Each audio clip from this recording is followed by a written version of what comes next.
Welcome to Playoff Central Live, presented by State Farm. That's half man, half amazing, the Hall of Famer Vince Carter. That's the three-time champion, Udonis Haslem. I'm Chris Miles, and the top seed in the East looking like it here in the third game of the second round. It's their first win of this series. The Cleveland Cavaliers, a wire-to-wire win. They started off this game up 11-0. And, Vince, we're going to get right into it because we need someone like you to explain what we witnessed from Donovan Mitchell. Back-to-back 40-point games, 43 to be exact in this one.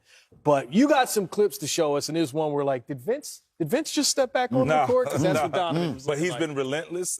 He's been on attack mode from the beginning. And here it is. If you're going to guard me at half court, yeah, I'm going to call my big up. That gives me more space to get downhill with speed. You put a big in position where well, you know what? I'm just going to hang up there until you come down, and I'm going to throw it off the glass. That's called an athlete with an F.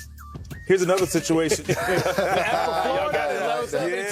Another situation where he's just, hey, I'm in the zone. I've been shooting lights out.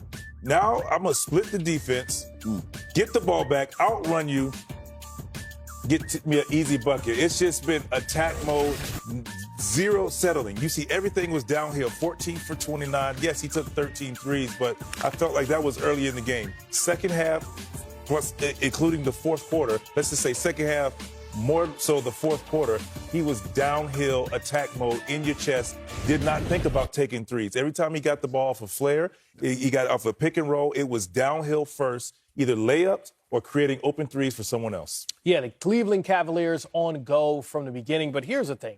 Game was tied at 32 at the end of the first quarter, and Kenny Atkinson had to make that chess move. And what he did, he went to his zone, and he held the Pacers to 3 for 11 from the field, just 13 points in that second quarter. Why was it so effective? I think he was holding that in his pocket. He might have stole that from Boston and Joe Mazzulla last year. I think he held that in his pocket and he pulled it at the right time. But the reason why I love zones is because you have to communicate. Right here, the pass goes to Nembhard. Max Strus stunts at the ball just to make him hesitate a little bit. Guys are just guarding the zone. They're not guarding the man. It's hard for Indiana to figure out. So now they flash a guy. Max Strus communicates, pushes him up. Murrow takes him. Max Strus gets back down to his spot. They're great communication in the zone. He drives to the basket. Max Strus, who was the guy who was at the top of the zone earlier, is the guy who now contests the shot. There's no space in the zone. You can move. All these guys are interchangeable in the spots. Now we have Murrow at the top. We have Evan Mobley at the top, who's the biggest, usually at the bottom. And we have Max at the bottom again. Once again, the communication is there. Everybody's communicating. You drive in the lane, you pass the ball, nobody is home. The thing I love about this zone is that it really gets you activated. People think that a zone is a lazy defense, but you have to communicate more in a zone than you have to communicate in the man-to-man. And I think he pulled this out at the right time, and he had his team activated. And if I'm not mistaken, Indiana was 3 for 11 against the zone, and that's when they kind of broke the game open offensively when Cleveland got it going. Yeah, and there are certainly players we have to highlight for the Cleveland Cavaliers, but the three guys that returned to the lineup, we asked, okay, what are they going to look like? And Evan Mobley, your defensive player of the year, Darius Garland, an all-star, and DeAndre Hunter. So, look, Garland had 3 fouls in the first quarter, 4 fouls in the first half. He seemed a bit out of sorts at times, made some good plays. But also, that's that excited energy. Glad to be back also. Yes. But Evan Mobley, 3 blocks, 3 steals, 18 points, 13 rebounds, 4 assists, looked like an all-NBA caliber player. And he held his title. Defensive player of the year. I think he was important. Channel him in, you showed it in your Higo. You channel him to your bigs. Yes. And one of your bigs is Evan Mobley, his ability to change shots, be in multiple positions. I can show, I can help, but I can still get back. I can contest. When I contest, I can go rebound. Yes. And I think for Donovan Mitchell, he's like, the cavalry is back. And yes, Darius Garland didn't have a great game, but his presence, his ability, he had some fantastic passes. He had hit a couple of big shots. He pushed the pace. And Donovan Mitchell did not have to be the facilitator all the time. Yes.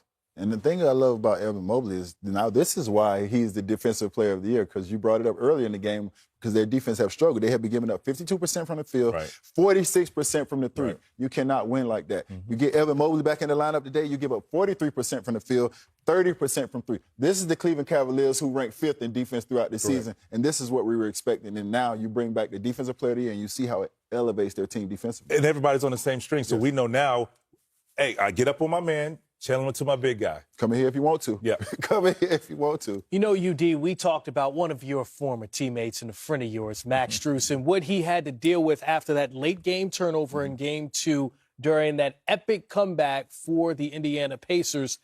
Nice response for him in this one. What I say before the game? You said he was going to have a good. I said my boy was going to bounce back. 20 points, 7 rebounds, 7 assists, and was active from go. It's a little different when you're undrafted. You got to be a different type of savage to be undrafted and get, shipped around and cut from G League teams and continue to believe in yourself and bet on yourself and double down.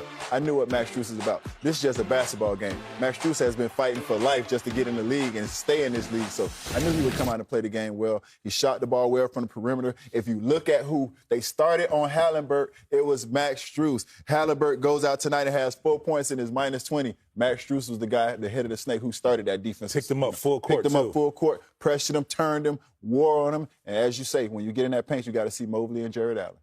2 for 8 from the field for Tyrese Halliburton, 4 points, 5 assists. And this is a guy that we were saying, hey, he's so incredible in how he has to change the pace of what he does for the team. We were saying, hey, everyone, he was voted as the most overrated and looked like certainly not that. This is the kind of game where you got to give Cleveland credit for how they held him back. One thing I would say, he's an energy and effort guy.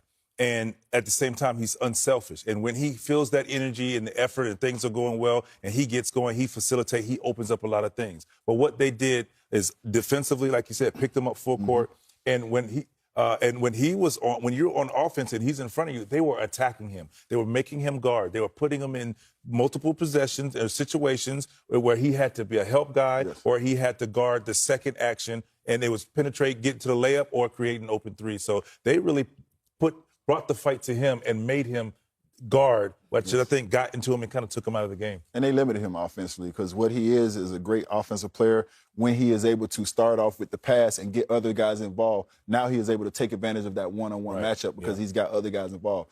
Andrew Nembhard is a guy who's averaged 19 in this series. We're talking about Naismith is a guy who's averaged 20 in this series. Neither one of those guys were effective tonight, so they eliminated those triggers and those guys, and now you put it all on Halliburton's hands, but he is not able to get in the paint and get those other guys involved, and that's so much of who he is. And yes, he can score. They were very physical with him, so they took away the option to get other guys involved. There's a word you just used, and you said physical with him. I look at the Cleveland Cavaliers' advantage, plus 19 in rebounding, right? And 31 second chance points, 18 offensive rebounds.